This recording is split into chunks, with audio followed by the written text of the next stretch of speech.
Today, I'm going to talk about the deep essence of mindfulness.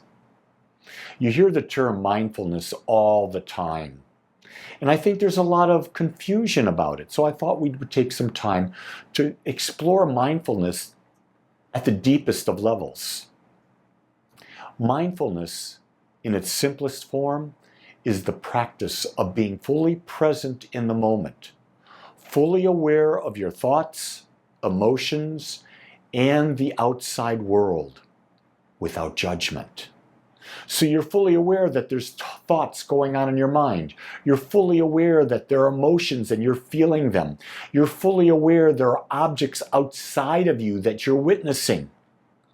Mindfulness sees that, hears that, feels that, knows that, and does so without judgment. It just accepts things as they are. Going even deeper, mindfulness is the ability to observe life and not get caught up in the stories our minds create about what's happening. You know what I'm talking about, don't you? You'll be there and you'll see, let's say you've got a partner, and all of a sudden a person of the opposite sex comes up, you're at a party, comes up and starts talking to your partner. Your mind will create a story. Oh, that person's trying to hit on my partner. That person's doing this, that person that. When in retrospect, they knew each other prior and they were just saying hello. It was perfectly harmless. But we created a story in our mind. Our mind does that. Our mind takes all of our past experiences and it witnesses things and it attaches a story to it. Mindfulness is the ability to observe life happening and not get caught up with the stories that the mind's going to tell. Because guess what? The mind is going to tell stories. You can't stop the mind. That's where people get confused. They say, I'm going to stop thought. No, you can't stop thought. Mind will think. It's what it does. But you can stop by not getting attached to it. That's the key thing. When we continuously ask the question, who am I? We start to separate ourselves from the mind. We ask, who is having these thoughts? Who is feeling these emotions? Who is seeing these things? We begin to peel away the layers of our ego and discover the pure presence beneath. That pure presence is awareness, the observer, the soul. But guess what? It's not something that you achieve and then you maintain it. It's a constant practice in each and every day, asking the question, who am I?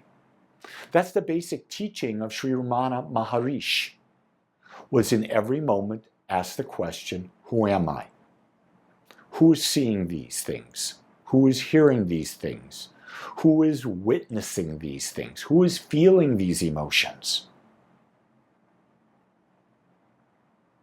And when you discover there's something behind the thoughts, there's something behind the emotions, you start to uncover the true essence of who you are. Mindfulness is not just about observing, but rather realizing you're not your mind. You are the observer of your thoughts, but you're not entangled with them. You're like you're not the camera that's interpreting things. You're the thing looking through the lens of the camera. The camera relates as the mind. And the mind attaches all sorts of feelings and judgments on it. But this observer that you are, this mindfulness that you're being, man, it's not attached to anything. It's just there observing. And that's a difficult thing to realize. You're not your mind, because we've been domesticated. We've been conditioned from the time we were born to think we are the mind. And you're having good thoughts or you're having bad thoughts. But the observer doesn't know the difference between good and bad, because the observer does not judge. The mind judges. Our mind, yeah, get this.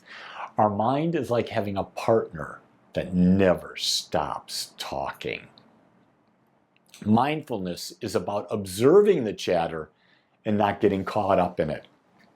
You ever been around people that never stop? Never stop? I see it every day. And one of the reasons I love the relationship I have with my wife, Jean, is that she's not a talker like that. So when we have conversations, they tend to be meaningful. Not all of them are, but most are meaningful conversations. But your mind is like that person. Blah, blah, blah, blah, blah, blah, blah. They never stop talking. No matter what. And they start having conversations by themselves, back and forth, in your own mind. And you wonder, you hear people say, I've got multiple personalities. Yeah, it's your mind talking to itself. It may have 8 different conversations going from 8 different perspectives all at the same time. Mindfulness is not getting caught up in that chatter. That's the key thing. Don't get caught up on it. When we become the observer, we develop and experience a deep sense of freedom and peace. We enter into a state of love, and the state of love is a state of non-judgment. You see, the observer doesn't judge, the mind judges. It's like they say that God judges. Well, no, it doesn't. That's a bunch of poppycock. Because God is infinite, and you're a part of it. It created you out of it, so it's not going to judge you. It gave you freedom to experience life in all of its way, but we've been domesticated into believing it judges. See, here's the key thing. We talk about, all the great religions talk about God as love. Well, guess what the opposite of love is? Judgment. God doesn't judge. Why? It can't, because it's love. There's nothing for God to compare itself to judge itself against. Everything is a part of the divine. And the observer that you are understands and knows this. But mindfulness is about awakening to the perspective of the observer. The more we practice mindfulness, we find that over time, the mind naturally becomes quiet, and we experience an underlying stillness that is the core of our being. You cannot stop the mind. To repress the mind, to try to stop the mind, to try to force the mind not to be thinking, you're gonna lose. But as you practice mindfulness, practice being the observer, over time, the mind no longer has the power over you. And in that way, because it no longer has the power over you, it becomes still, it becomes quiet. We have an inner sense of peace. You see, the practice of mindfulness is the practice of letting go. We do this by not clinging to things or pushing them away, but fully experiencing whatever is in front of us and letting it go to be in the next moment. Mindfulness is a powerful way of living, because when we let go, all of those negative feelings fall away. In fact, the positive feelings fall away. We're not attached to preferences, but rather we're living every moment fully, completely, experiencing it at the depths of our being. And man, what a life we live. When we go with the flow, we allow the universe to take us on the ride of a lifetime. Here's the key thing. The only journey is the one to be in the flow, because to not be in the flow, you're fighting against life, and you can't fight life. You can sit in meditation and be mindful, but the practice of self-inquiry can be done with any and every aspect of life that we participate in, whether it's eating, walking, having a conversation with a friend. Self-inquiry is the practice of asking, who am I? Who is having these feelings? Who is thinking these thoughts? Who is taking these actions? That inquiry, when you start to make that the practice of your life, you start to live mindfully. One of the best times to practice mindfulness is when we're experiencing stress. We do this by asking, who is experiencing stress?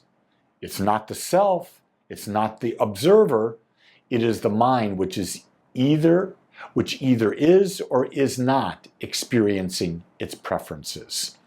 All stress comes from the aspect that we've set up preferences and we're either getting them or we're not getting them. And when we realize this, it's our own inner expectations that are causing us the stress. We can be mindful and we can let go of our attachment to those expectations and those preferences. The more mindful we become, we open ourselves to a greater experience of peace, clarity, and a deeper connection or realization of our true self. You don't have to go to India. You don't have to travel to Sedona. You don't have to go into a big old temple. The connection you're seeking is and has always been within you. And you get that connection through the practice of mindfulness. Mindfulness, while viewed as a practice, is a way of being. The more you do it, you discover that it is truly who you are. That thing, that awareness, that beingness you're seeking, it's always been within you. It's peeling back the layers of the mind, peeling back the layers of the emotions that have masked the level of awareness that exists within you. Remember, you are the master of your mind. You are the master of your emotions. Reclaim your power. Enjoy the mind.